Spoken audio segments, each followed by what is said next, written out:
Traffic is very sad this year. I'm a farmer and I have quite made some good investment in farming this year. Plowed several acres of maize, and even within what the one municipality in the city area, I've made a few couple of acres of maize, and it's been very big disappointment this year. Why do you think that you are disappointed? It's disappointing.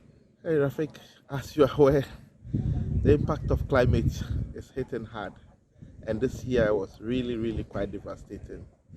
We planted our maize early, and at the time that the maize ought to be tasseling, we had about 4 weeks dry spell, and the dry spell basically the sun was too hot, scorching many of the crops to basically nothing. So you go to the field right now, you can't even see a single maize that is shooting up. For me, I just took a latter decision to go and replow the whole field and to see what kind of short varieties of crops I could plow.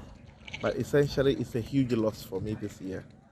In fact, I have seen many other farmers around me who have planted groundnut, some have planted different crops, even those who planted yam.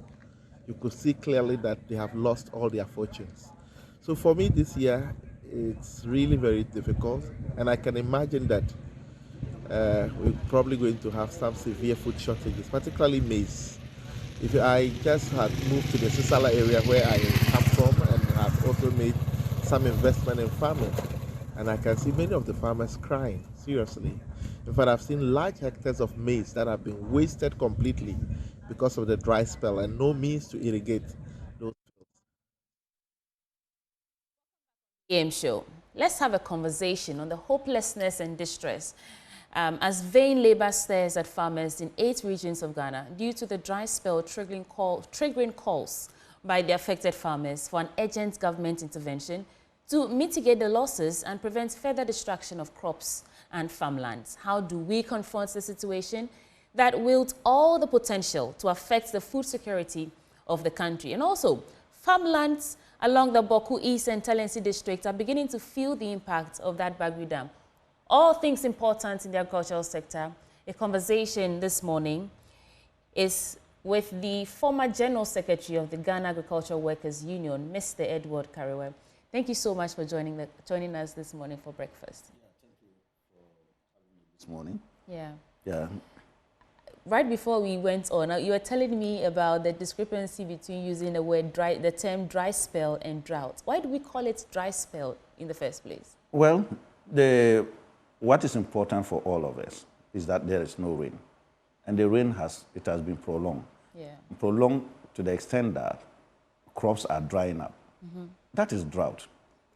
You know, technical words will not change the reality on the ground. The reality on the ground is that rains, not that rains, we must have rains every day. That may not also be good for the crops.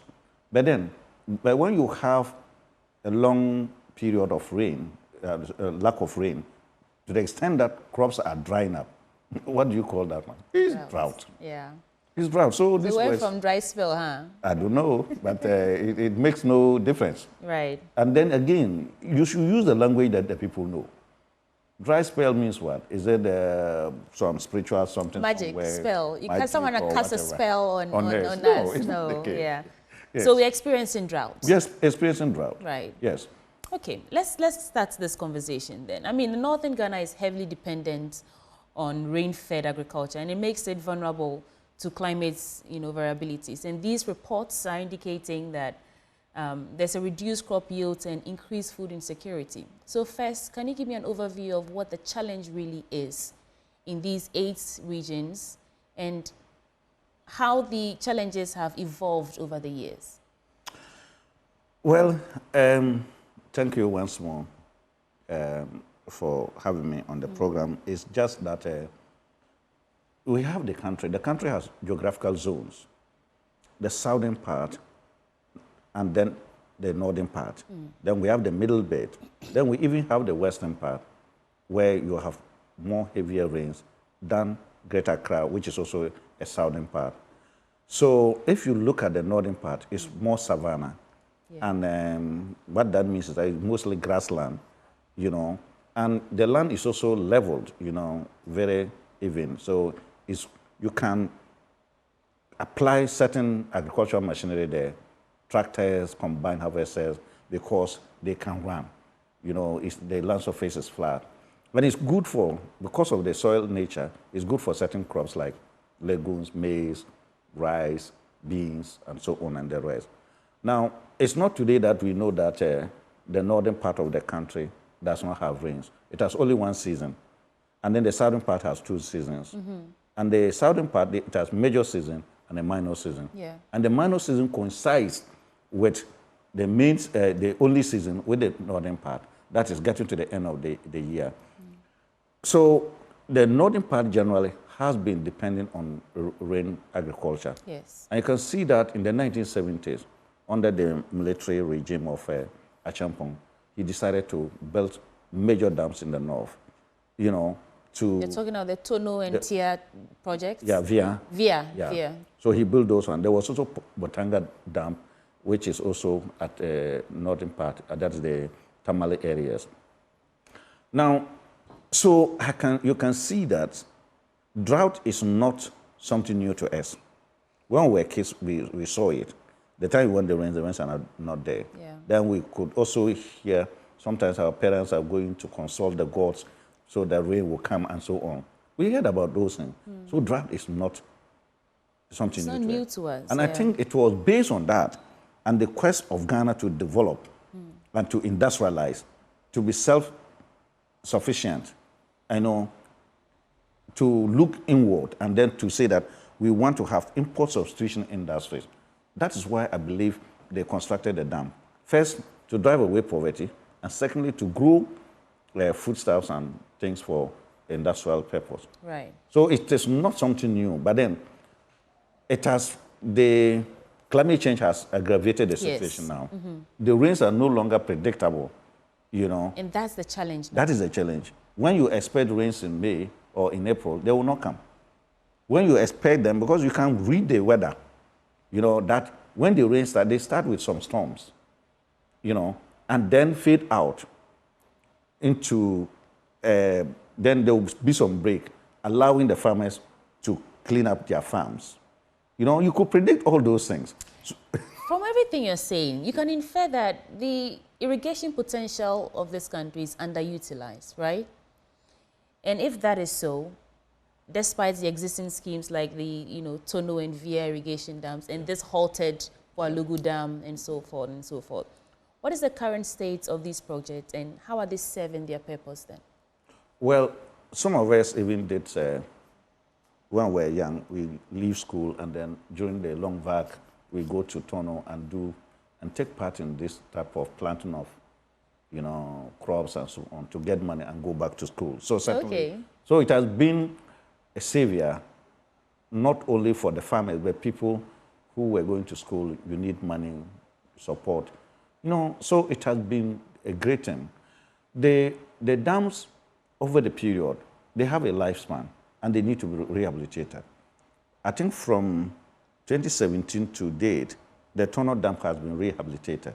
Okay. The canals have been reconstructed because they got spoiled and so on. Okay. So there have been some rehabilitation there. The Via one too as well. So that is to the extent that we maintained the dam, but not expanding the dam. So the challenge is not about management and repairs, but expansion? Expansion, because you see, the demand on water and agriculture, is now higher than before, population-wise, and then even our eating patterns and our desire to commercialize things, we used to just eat small, but now everybody wants to make money. And then, so if you have to make money, then your demand for agricultural produce becomes higher, So that is what has happened there. And since then, we have not had major irrigation infrastructure at all. And there's supposed to be one around Boko area, there's supposed to be one around Upper West and so on. We hear about all these things. Just like we're hearing about the Pologo Dam that ought to be constructed, but who does it until eventually I think the government came to start it, and then the starting did not go well. So these two dams are actually serving their purpose. Yes. And I mean, the Polugu Dam has been touted as the game changer. Yeah. The one thing that will solve the problems that we have, even in terms of power generation, the spillage, issue and all that. What is your assessment of where we've reached now, having pumped over $11 million so far into the construction of this dam? I think sometimes we are so much, we just like to use words. You don't need to tell us from the one that is going to be the game changer. You know what? So does that mean that the other projects have not been game changers? They have been. But you see, it only adds to your living standard. It improves upon your living standard. But when you say it's the game changer, sometimes it gives the impression that but is it not the game changer? All your problems will be solved. It's supposed to be, providing irrigation for about 25,000 hectares of farmland alongside the hydroelectric power generation and all that. Is that not game changing? Well, I'd say that, yes, it will contribute to improving the living standard of the people. But it's not a game changer. But when you say a game changer, it gives the impression that your problems will be solved. It cannot be. Are you saying that it would not solve the problems that... It will solve some of the problems. Some of it, not all of it? Yeah, okay. Because it will solve some of the problems. It will not solve all of it. Because, you see, we need the dams dotted all over. And government ought to be, giving us an idea about what they want to do over time. We're all excited, extremely excited. We in civil society and the trade unions, where we always advocate that we should have the Polugu dam constructed. So we were more than excited that the dam was to be constructed. As for the other things, adding solar, hydro, they are just additions. But the major need for the people is the irrigation dam. And when you add all these things there, like hydro, you are talking about solar, the cost will go up. You see, the cost will go up. But we leave this one, that one to government. If you think that you have all the money, I don't think that even the time they were constructing it, Ghana needs, we were in need of energy. We lack energy and we need all this. But of course, sometimes you build against the future. Foresight, yes. You build against the future. So we welcome it. But you see, if for those ones, the dam will not be constructed, it doesn't make sense. You see that? Because those things can be an addition. And it should be constructed in such a way that in future, if we want to add the hydro and the solar, it can be added. Okay. That is where you don't have the resources to do that at the same time. Just like putting up a house. You can put up a house in such a way that it gives room for extension. Expansion, you can extend it and so on.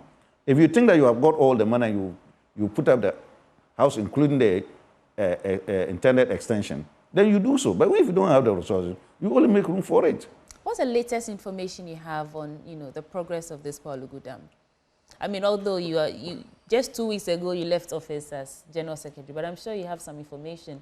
What's the latest information on this Polugu Dam? Well, the latest information is that it will be reconstructed because I heard the Vice President manifesto saying that it will be a priority. And I don't know what that means. So are you telling us that it was not a priority of the government, and now it will become a priority, and you have not accounted to us why the project has stalled? You have not accounted. I have not heard that. Maybe some people somewhere, you in the media might have heard about. But did they account to us why they could not continue with the construction of the dam? No. The only thing is that we know that they have paid some money to what they call mobilization costs or whatever. Yeah. But for us, mobilization is a technical word. It's neither here nor there. What we know is that the work has not been done. Simple. And you see, I think that we have become so much, obsessed with theory than practice. Because theory is useless when it cannot be tested on the ground. What is the theory for? The theory must be tested on the ground. So if you are saying that... But what you're saying suggests that they're using words that do not actually speak to the issue. If they say mobilization funds, over 11 million paid to, is it Power China, for, mobilization funds, perhaps that is the way to, couch the initial processes or stages of beginning the construction and completion of this dam. So mobilizing the funds, infrastructure, human and other resources that are needed? I'm just trying to clarify on why you think that calling it mobilization funds is just semantics. They are semantics to us because at the end of the day, you have incurred costs that you have not got any benefit. That's all about it. You have incurred costs that there's no benefit to it. But we want costs with benefits. We don't want costs without benefit. Whatever justification, using where that is mobilized. So what? It matters not. Because these are technical words which mean nothing to the people on the ground. Okay. So and it's so painful that if you look at the 12 million, but then what I also understand is that it's only part of the mobilization. In fact, what they ought to pay is far more than that. Yes. So they will pay more again. You see that? Because they've already sealed that deal, they've contracted it out, and then they must meet their contractual commitment. That is it. Okay. So what is it to the people then? Mr. Garrett, hold for me. Let's circle back to the challenge of famine crisis in the Northern Belt. We have on phone now with us Musa Brima, and he's a farmer in Damongo. Musa Brima joins us via phone now. Musa, good morning, and thanks for joining the conversation.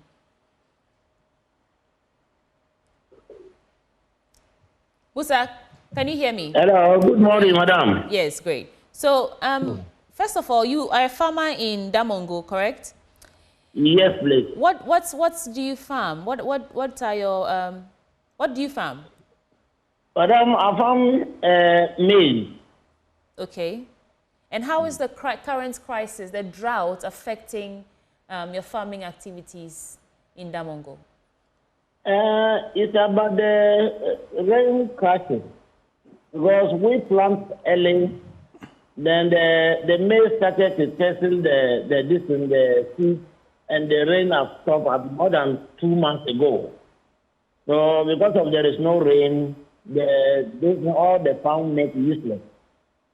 Even the 7 acres we plant, you cannot even get one bowl out of the farm because of the rain crashes. We have kept the fertilizer, ammonia, everything the farm needed. But because of the rain disturbance, nothing can do about it.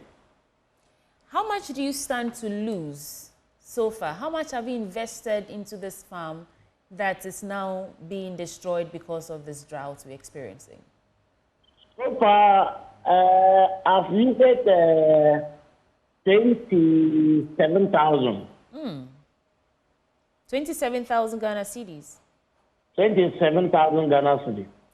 Have you been able to recoup anything, harvest anything at all that will, deduct some part of this 27,000 cedis? Nothing. There is nothing can do about the farm. How do you feel about that?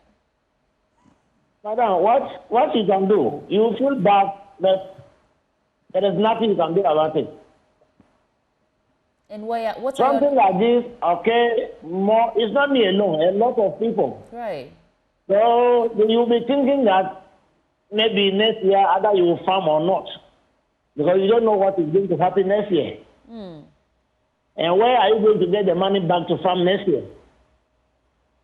So it's a great problem. And those are visuals we are seeing now of your farm. I don't know if you can follow us on the television. So what are your next steps then? Where do you go from here? Just to help us paint the picture of for now, dire the impact. Can tell what is going to happen next year, unless next year before we can think of it. I missed a bit of that. Say again. Because I have I farm rice to a bit, about 2 acres. Then because of the rain, that one too is off. That one too is off. So we'll pray. We'll give everything to God and pray. Thank you so much for speaking to us. You can follow the conversation. Very much, madam. Yeah. Okay. Thank you. Thank you. But, well, Mr. Kariwe, we are just trying to paint a picture of how bad it is for some of these farmers up north. And this isn't the first time we're experiencing this. Every time we manage the situation rather than find long-term solutions to the problem. As a union, First of all, how does this all sit with you? And what are you doing to either yourselves find solutions or force the hands of governments to find long-term solutions to these problems? Well, as we are not only union, we are also farmers. Yes. And then we have to make a livelihood out of it. So whatever happens also affects us. Even if you are not a farmer, what is happening now would affect you directly. Just directly, not even indirectly. Or if you go to the market and the foodstuffs are not there, prices will go up. And you have to bear the brunt. It's not because of the farmers. And then you may look for somebody else to blame, like the middlemen or women and the rest. But they are not necessarily the cause, you see. So what we do as a union, there are micro issues. There are issues that the farmers can deal with on their own. And there are those that are national. When you talk about water. What are the issues that you can deal with on your own as farmers? For instance, you must clean your farm well. When you are going to have your farm, you prepare it at the right time. And that's why I'm saying that the farmers, they gauge, they know the season well, when you have to do preparations and so on.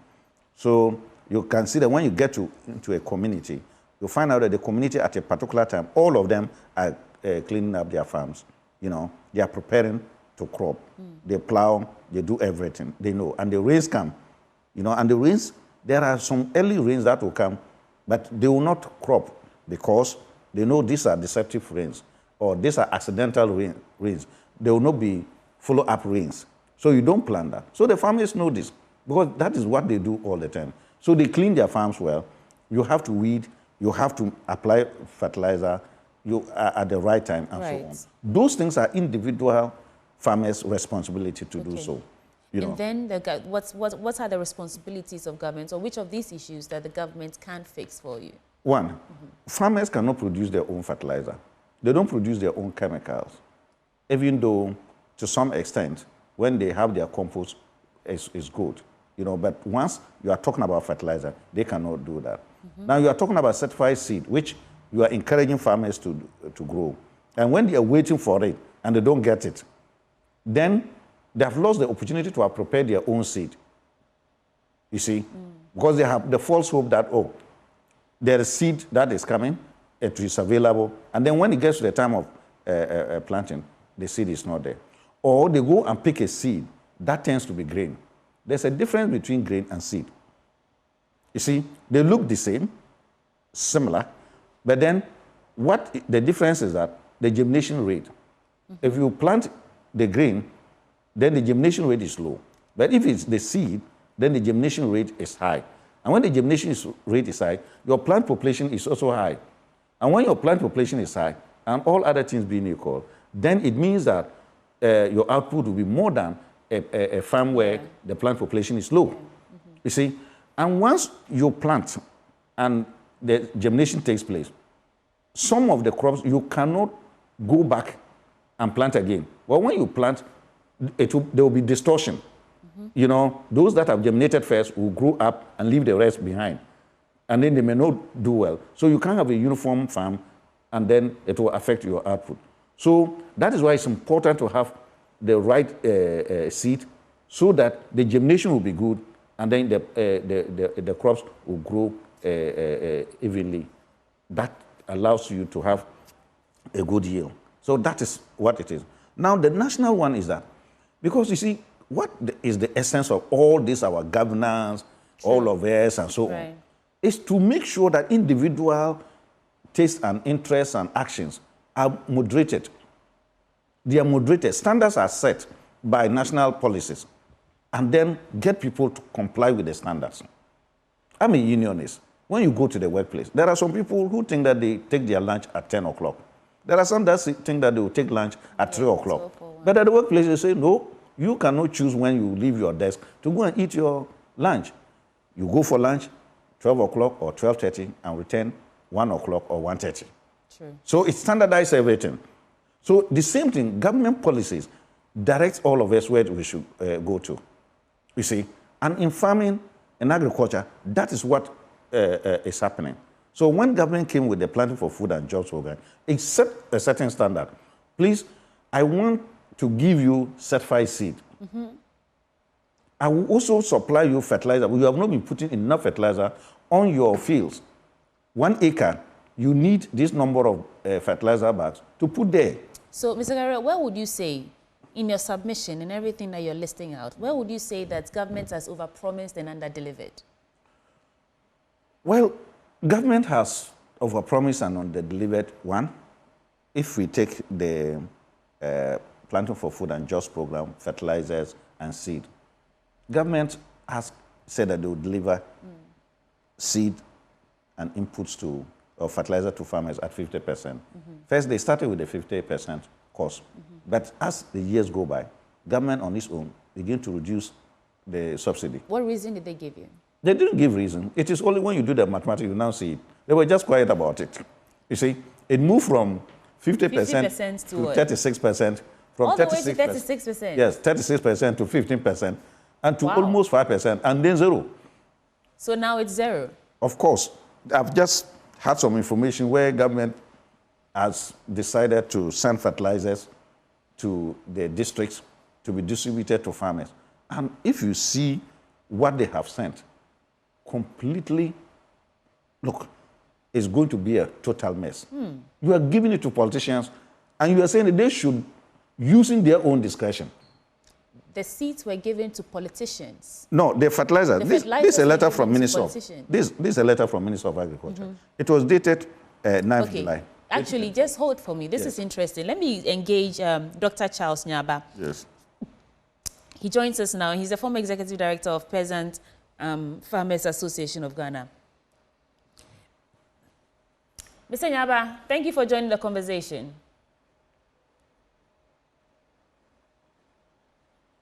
Okay. Mr. Nyaba is not with us at the moment. Let's continue the conversation. You were going to show me that letter. Yes. This letter is dated 9th July 2024 from the ministry. That is Minister of Food and Agriculture. And it's signed by the acting chief director. And then distribution of inputs to farmers. That's what the ministry is now doing. And then you can see that, you say that, I am writing to inform you that the Minister of Food and Agriculture has dispatched agricultural inputs to your district in the following categories. You see, and then you can see that grants beneficiary inputs. Grants beneficiaries will receive the following items: 250 kg bags of NPK and so on. And that these inputs will be provided to the first 200,000 farmers who are fully registered on the Ghana Agricultural Agribusiness Platform. And then they now gave those inputs to MPs. They gave it to MPs. They gave it to MMDCs. They gave it to district directors of agriculture. And the criteria in determining that is that at their own discretion. How did you respond to this? No. What was your initial impression after reading this? This is just to serve a political purpose, but not an agricultural purpose. But who is going, in all this, they are talking about, they should, each vulnerable farmer will be taking trade, this and that, and they are saying that it should be decided based on the discretion of the MP, it should be based on the discretion of the MMDCs, and it should be based on the discretion of the district directors of agriculture. You're basically saying that the government is playing politics with the backbone of the economy, the agricultural sector. Well, I don't know whether that we'll call that around politics, but what it means is that we are simply not being serious with agriculture. Let's pause on that note. I have on phone with me now Salifu Yusuf, and he's also a farmer in the Upper West region, Wa and Kennels. Mr. Salifu Yusuf, thanks for joining the conversation. Thank you, my dear sister. It's a pleasure. Great. So we know that reports indicate you're facing some challenges. Drought is causing some huge impact on your farming activities, your harvest and all that. Can you paint a picture for me how dire the situation is for you? Well, thank you and good morning to you. As you do know, agriculture is actually the backbone of the economy of Ghana. And a lot of our people are agrarian, and particularly in northern Ghana, most of us are been socialized into agriculture as a way of life and are gradually beginning to leapfrog into agriculture as a business. So you find a lot of young folk engaging in agriculture purely as a business, hoping to make a living out of it. With the onset of the rains this year, there was a lot of promise. In fact, the meteo gave predictions that there will be good rain. And so many young people engage in increase their acreages, hoping that they could make a fortune out of agriculture. Unfortunately, shortly after the planting season, we experienced a very long dry spell. Right. That resulted in serious devastation of many fields, particularly maize crops, from the Sisala West, Sisala East, Y East, down to the entire Upper West region and extending towards the Solatuna, Halba district into the Savannah region. I saw clearly that the level of destruction is just so huge. And, you know, the maize crop is such that if you miss a certain cycle of it, you basically lose the crop entirely. And the phase at which the crops were was the time that the dry spell was experienced. So even farmers that had inputs to apply could not apply because you couldn't apply inputs during the period of the dry spell because you are simply wasting that. And by the time that we are beginning to see the dry spell shift, most of the crops are already destroyed. So it's a real major challenge in the region, and many people are really affected, particularly smallholder farmers who were hoping that this year would be a year of good harvest for them. Unfortunately, it is turning not to be so. However, there are a few others who planted late. So if the rains continue well, they may still be able to make some harvest. But for most of those who are early planters, a lot of them are in serious trouble, like me.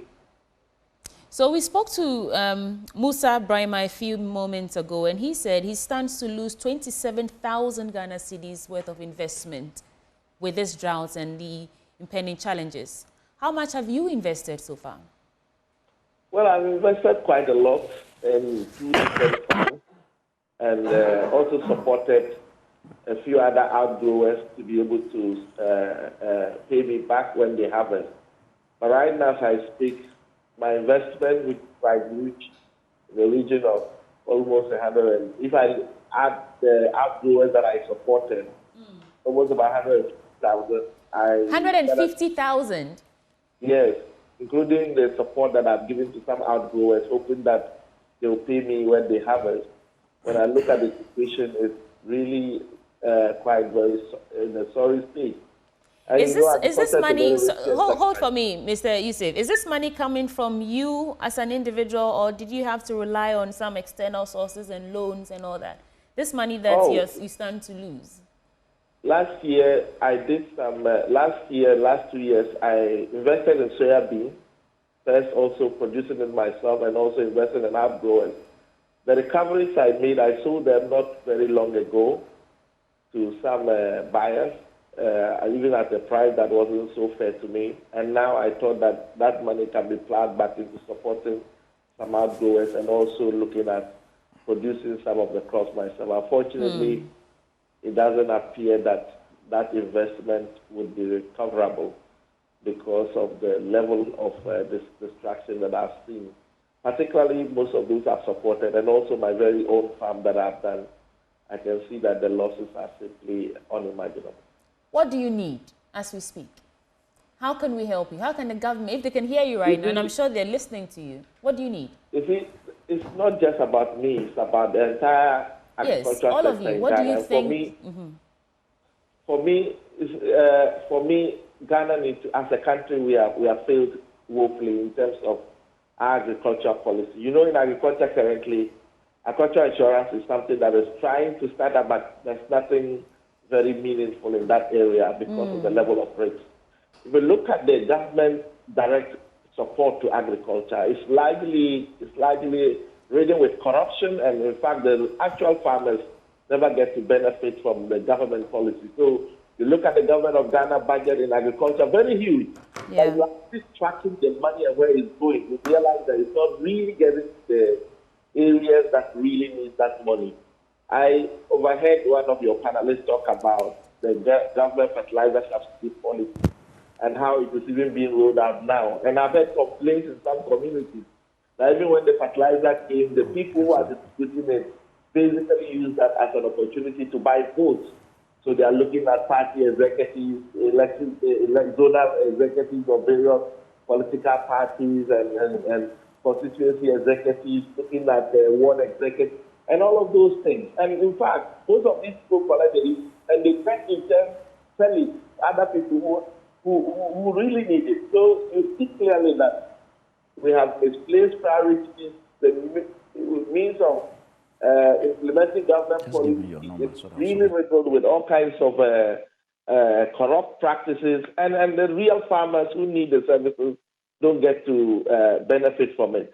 So we need a serious rethink of agricultural policy and how that we can anchor that policy in a way that increases production that benefits the generality of the Ghanaian people. Until we reset agriculture, I think we are really on a very wrong track. Thank you so much, Salifu Yusuf, and he's also a farmer in the Upper West region, helping us to paint that, bring you how grim the situation is, from 27,000 to 150,000 to be lost. Let's get on phone now and speak to the CEO of the Chamber of Agribusiness Ghana, Anthony Morrison. Mr. Morrison, thanks for joining the conversation.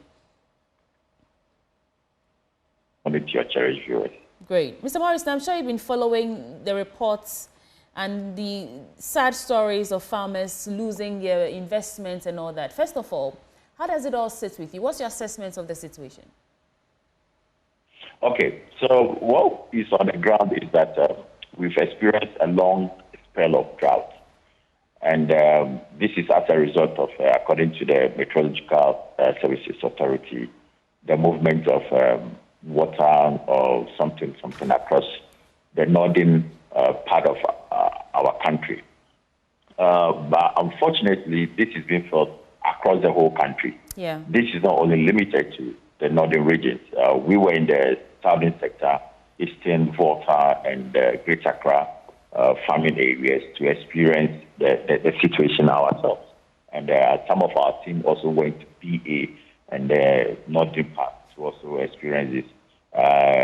Sadly, what we are seeing is that most of the crops have gone past the flowering stage. And as a result of the long spell of the drought, something that in the human development you call koshoko. Okay, so technically, this is what the crops are experiencing now, and they can at best now be harvested into foliage for animal livestock feeding. If there are some commercial livestock farms, this is what they can do now. But even then, the kind of water content they require, moisture content they require for the livestock will not be there. Going forward as a country, we at the chamber, we analyze this from the point of policy failure. Okay, we have not in the past designed our policy such that it is aligning and addressing our problems and challenges.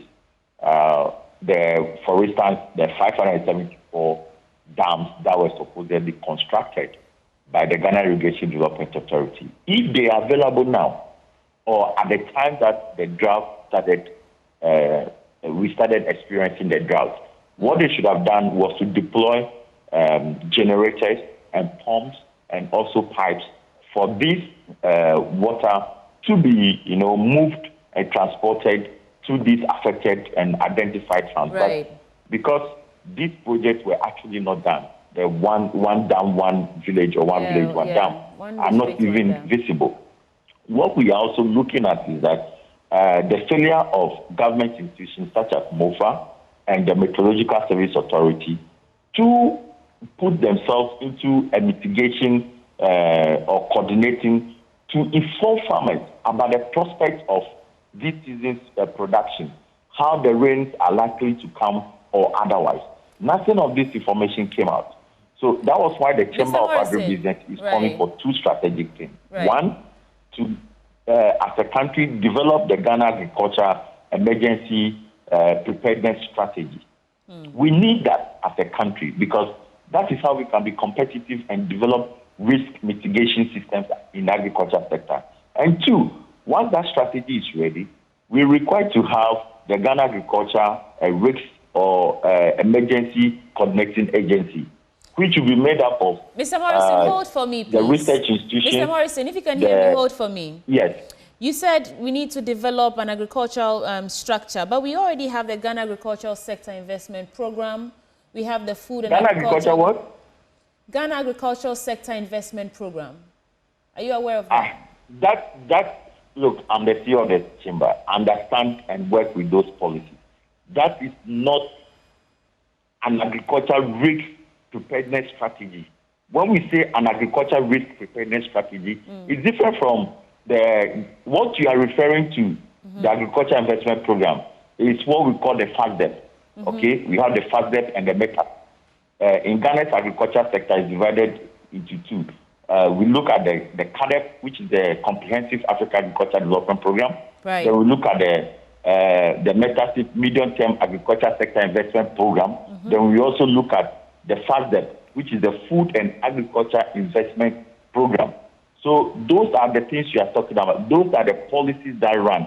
But they do not, I'm not calling for a policy. What we are calling for is agricultural risk mitigation or preparedness strategy. How do you preempt risks or emergencies in the agriculture sector? Just as we have the agriculture insurance, okay? We have in other sectors, for instance, Ghana have NADMO as a country, National Disaster Management Organization. That organization cannot be mandated to run or coordinate agricultural emergencies. For instance, when the Fall Army came some 5 or 6 years ago, how was it addressed? At the time, we said, look, this is the point we need to look at, putting together the same strategy we are calling today. Okay? So, for instance, you would have been calling in China or in the US or in Europe, they have this strategy. It's not an innovation globally. It's been done in advanced countries where we are even copying some of their policies and running them. In the US, they have a full agency in charge of agriculture risk management agency. Okay, and they so support farmers. They give them available information before the production season, and they are giving a lot of information as to the disruption in the global trade or the food market. Great. In Mr. Ghana, Morrison, who is hold for supporting me, farmers? please. The farmers are on their own. We are Okay. not protecting farmers. The farmers have to source produce, input, and provide. But who is making sure that the farmer of today is protected? And this is the role of the state, to whom they belong to. Mr. Morrison, if you can hear me, this is a follow-up to what you're saying. Have you been able to put these recommendations or suggestions on the table of government, and what response did you get? We have done this. So we started what was called the early warning system some 4 years ago under the Ghana Agriculture Technology Program, at the time being funded by Global First Canada. The program or the funding had come to an end. You see, this is some of the things that actually also does not encourage some of these projects, because most of our projects are harnessed on development partners who are funding it. So we do not have enough public funding coming to agriculture to support and develop some of these areas. The early warning system has been developed. Out of the early warning system, we were expecting now to fully develop the strategy and also develop a coordinating agency that we can have even the military to be part. We can have the livestock division, the PPRSD, all these people to be part and work to forestall future emergencies and risks in the agriculture sector. For instance, the Bagri Dam spillage has taken place. Previously, last year, we lost over 30,000 hectares in the north. With the climate change now and the drought spell, we are estimating to be losing right now over 120,000 just in the north. What about other sectors or other parts of the country? We just have to be very strategic. All right. When we talk about the solution that policies should provide, we expect that when policies are designed, the policies have timely and robust data, which data is not outdated. Sometimes if you look at some of the policies we even put together, the data that is even being quoted in that policy have set you back 5 years. And you are now having to develop or use that policy for the next 5 years. Mr. How Morrison, do you address your challenges as a country? Right. So we require to build a very eccentric, robust, centralized agriculture data management system, which will also imply that, yes, we have done traceability on our farmers. We have actually calculated their acreage or hectares that they are doing, the products they are doing. When it comes on board, how we can, you see, you need to do a whole SWOT analysis. Right. Mr. Morrison, hold for me. Mr. Morrison, hold for me, please. You're saying that, I mean, obviously, we don't have control over climate change, and I want us to get the most out of this short time we have here. Because of that, this climate change, climate smart agriculture is being promoted to enhance resilience globally. Are there any of such structures or climate change adaptation technologies being adapted by Ghanaian farmers, if any, as we speak? Well, that was the role of the one district, one village, one dam, okay? Because those are infrastructures that ought to be available. The other ones that are being done is to give early warning system from some companies like Farmerline, like Agro Center, and all that. They provide farmers which belong to their association or company. We call them the farmer-based organization. They provide them with agronomical services, climate information, and also trade, access to markets. Okay. Some of these things are being done, but they are being done in silos by the private sector. We are talking, and these people cannot cover the whole of the over 10 million farmer population we have in the country. Right. If you look at some of these people who are doing it, they are looking at less than just 1%. If you look at the FO data says there is a requirement that says that you need 50 farmers to one extension officer. Okay, in Ghana we have 5,000 farmers to one extension officer, and the sad thing is that even the only one extension officer cannot move because he doesn't have a motorbike, he doesn't have the resources to even move to the farm. It's like having one medical doctor to 25 patients, which is the standard. But now we have like 5,000 patients to one medical doctor. That is the problem we are having. All right. So it is a crop or a lot of things that have come together that have boxed us. If you have been following me, we are calling for an overhaul of Ghana's agriculture sector and a complete realignment of our agriculture sector policy to address the current situation and the future. If we are going to go ahead in the current competitiveness industry that we find ourselves within the SAB region, as we speak, Ghana has lost its pineapple export market to Benin, a small country like Benin. Mango, we've lost it to, Ivory Coast. We are losing our competitiveness across the SAB region. And when it comes to the continent, we are losing as well. And our food importation bill keeps going up. What we are talking about is post the ongoing PFJ2, which is a complete failure, then take a step back, undertake a comprehensive approach of stakeholder engagement, and develop a new agriculture plan, which will last and take into consideration new data that are only 6 months or a year, and use it for the next 5 to 7 years.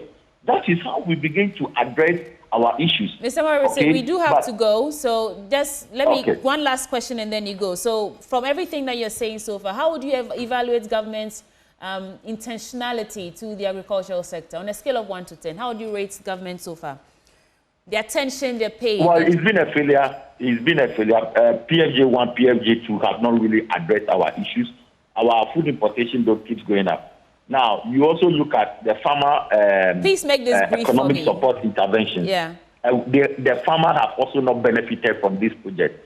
These projects of this kind are supposed to be a socio-economic intervention and protection mechanism for farmers.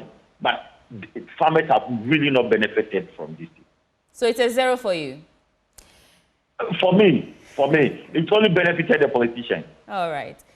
You heard there the CEO of the Chamber of Agribusiness Ghana, Mr. Anthony Morrison. Thank you so much for shining light on these issues. Mr. Kariwe, how do you respond to some of the assertions that he's making and how we are not paying attention to the 10 million farmer population we have in this country? No, that is a fact, you know. You agree? It's a fact. And you see, we like living in rhetorics that agriculture is the backbone of the economy. But that has to be, you know, proven. You know, so far, what has happened demonstrates to us that we really do not take agriculture as the backbone of the economy. And you see, it is not by accident that Ghana's economic woes we have today are there. We have deliberately worked ourselves to this point. I'm saying this because, you see, if we really take agriculture seriously, we will know the lasting effect of galamsey on agriculture. You see, in all this discourse, we are talking about policy. But you see, you can't grow agriculture in space. We must grow it on the ground. Yeah. The infrastructure, the resources for agriculture are permanently destroyed. And we are quiet. Look, we are talking about dams, which some of us, we never, you know, spare any time to raise this point. That if you look at the galamsey regions or areas, you cannot construct a dam there. True. Because you are going to trap the river water, and the river water is galamsey water. The only area that is left for us now is the northern part of the country, which has not yet experienced massive galamsey destruction of the land. So we need to nip it. Otherwise, even the Polygo Dam we are talking about, a time will come we cannot construct it. True. We should be wrapping up, and we will touch on the spillage of the Bagri Dam briefly before we go. But the Ghana Meteorological Agency has been predicting, you know, rainfall patterns and so on and so forth. And they do say that to be forewarned is to be forearmed. One, were you given the information on this extended drought season, and how did you prepare for it? Did you get the information? Well, our information on the ground is that this information was not given to the farmers. You see, there are two different things. When the meteorological, you know, department or authority or whatever gives their information, who are they targeting?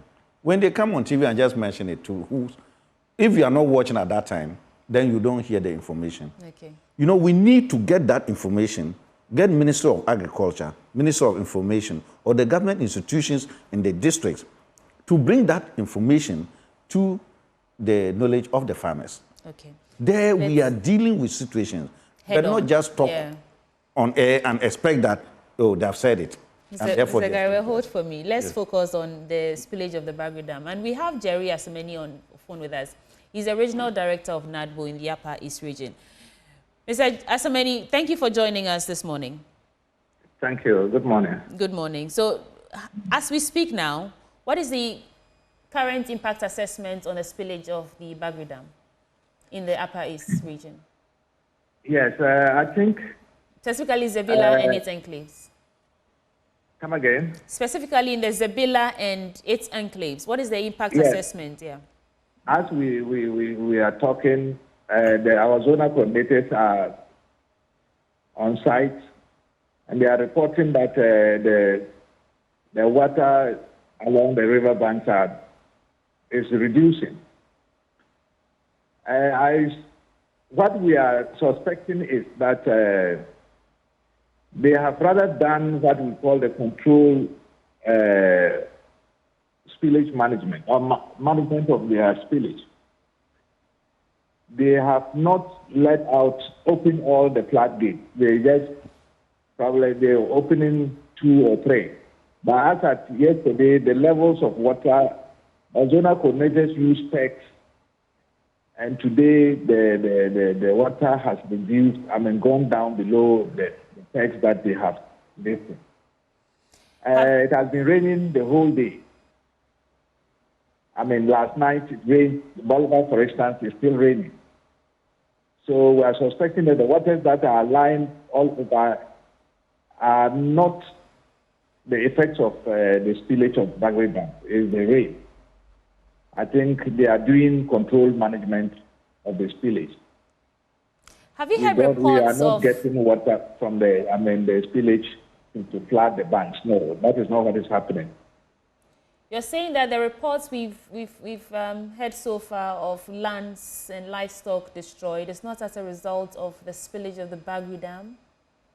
Now, we have to be careful. Some of those pictures and the information you are getting are not coming from authority. Secondly, some are posting previous pictures and even pictures from Sanderson. We are even stating some pictures now which we suspect that they are pictures from some places. They've reported some pictures and they sent our zonal coordinators there, our district directors there, and it's not coming from those areas. So yes, the river is slowly moving. The water level is moving normally, and we are happy that the floods that you are seeing, I mean the farmlands that you are seeing, I've not equally seen those ones, but those that we have, yes, it's as a result of the torrential rainfall that is going on right now. Last night, it has been raining. And for Upper East, especially along those districts that are along the river banks, rains have been raining for about 4 or 5 days now. As we are talking, Bolga is raining. So those waters that we see lying all over come from the rainfall, not the Bagre spillage. Be that as it may, Mr. Asmeni, what is the plan? Yes. We were told that, and it was just Monday that we had that conversation, I think the same regional director for Savannah, and he told us that the impact of this spillage would only be felt after a week. And it's been day 3 or 4, and we've already seen that, the water is coming into town. And we were assured that you were prepared for the worst case scenario. Can you still reiterate that assurance, given that the timelines you gave us is not what's actually happening? Yes, normally what happens is that the spillage takes 72 hours to get to the shores of Ghana. And we always anticipate that after the 72 hours, probably there could be slow movement of water as a result of debris it carries along. It could slow the speed, then it can take more than the 72 hours. But that's not the information we got. We're told that. Mr. Asomeni, we're told that the impact, the water coming in, the flood, the water going through the normal flood plains would only be felt after a week. That was the reassurance we were given. And the question is, now that we are seeing something contrary to what you said, you told us, how can you still assure us that you are prepared for the worst case scenario? No, but remember, he was talking based on experience, not what was happening currently. All right. He was only reporting based on what we have been experiencing. So it's normally after a week that we can see the effect. But we are reporting now, but now we have not yet felt. Whatever water is lying down, we are saying that it is from the torrential rainfall, but not as a result of the Bagre spillage. Mr. Jerry Asomeni, thank you for speaking to us. That's the Regional Director of NADMO in the Upper East region. Mr. Kariwe, we should be wrapping up now. Yeah. But we should be wrapping up on this Bagre Dam spillage, and this is not the first time this is happening. In the beginning, we had reports that some of the farmers in the northern belts were excited because there's that drought, and then there's this water coming into town. But it doesn't look like that's that it's not quite the savior they were anticipating. Yeah, so the point here is this. If you listen to the NADMO director of the region, his assertion is that the water is reducing, So if in Ghana we are having this drought, does that mean that part of Burkina Faso is not affected? So if Burkina Faso is affected with our drought to some extent, maybe it may not be as severe as we have in Ghana. What it means is that the water flow into their dam will slow down. So the quantity of water they have in their dam it may not be as high as before. So if they are spilling, they are also managing their water there. Now, that could be the savior for us, because if it were that rains were good and the bank had gotten to a certain level, then it would have been worse for us. Okay? Now, the second thing has to do with the fact that now that we've had the spell, the drought, crops are dead. Some of them can be salvaged, though. Now, we are entering into the rainy season. And the gentleman has just indicated that it's still raining there. What it means is that between now and September, we are going to have heavy rains. So there may be further flooding of the area. So the crops that have survived the drought and they are being rejuvenated, all of them will suffer again. So we are going to have a double agony. You see, or not even double agony, triple agony. One, there's a drought, which we didn't make provision for. Two, the Bagri Dam, which we know, and we sit down and always wait. And when you talk about Nedmore, it is no more a functional institution. Because what is its use there? Are you going to stop the water? Are you going to save the crops? Are you going to save the livestock? Are you going to save the human beings? So you just say that at the end of the day, then they will now be in the news, and after that, what next? Then eventually, the Bagre Dam, and then that of the rains that will come. So you can just see putting all these things together. The food insecurity challenge that we are going to have this year is going to be enormous. We have to go. We've run out of time. And so in your final bit, I want you to, let's proffer solutions. What should we be looking at? And quite briefly, what should we be looking at as long-term solutions? And don't you think that GMOs come in here anyway to help the situation in any way? No. You're strongly against it. No, GMO is not a solution. If it's a solution to our agricultural problems, then we'll go in for it. Or if you look at all the problems in our agriculture, do you think that the GMO crops would have survived the drought? Will the GMO crops survive the spillage? Will the GMO some crops, of them are more drought resistant, right? Yeah, but I'm saying this type of drought, they should tell us, the scientists should tell us which of the crops can survive this drought. So you see, it's not a solution to our problem. I'm not saying it's not a solution somewhere, but you see, you must proffer solutions in context to solve your problems. If in this studio, the AC is so high, you reduce it. That doesn't mean that in another room, you shouldn't turn on the AC there. You shouldn't turn on. So I'm saying that GMO is not the solution for us now. Now, the long-term solution is that... Make it quite brief. No matter what, we just have to go back into irrigation agriculture. I know that we have failed, but you see, we just still have to construct the Apollo Dam. Even if we don't make it multi-purpose, we should construct the irrigation part of it. And not only that one, we should be thinking about other places. And all those who have actually also created loss, in the course of this, should be held accountable. Otherwise, if people go free, unpunished, for creating loss to this country, the next program you bring, people will behave the same way. Mr. Edward Kariwe, former General Secretary of the Ghana Agricultural Workers Union. Just 2 weeks ago, you left your office. But thank you so much for joining us to shed light on all these issues. And we also spoke to Mr. Jerry Asameni, the Regional Director for NADMO in the Upper East region, as well as Anthony Morrison, he's CEO of Chamber of Agribusiness. And we spoke to some farmers, Salifu Yusuf, and we also spoke to Charles Nyaba, the Executive Director of Peasant Farmers Association. Oh, we didn't speak to him. He couldn't make it. All right. Thank you so much for joining. There's still more coming your way on the AM show. Don't go away. We'll be right back.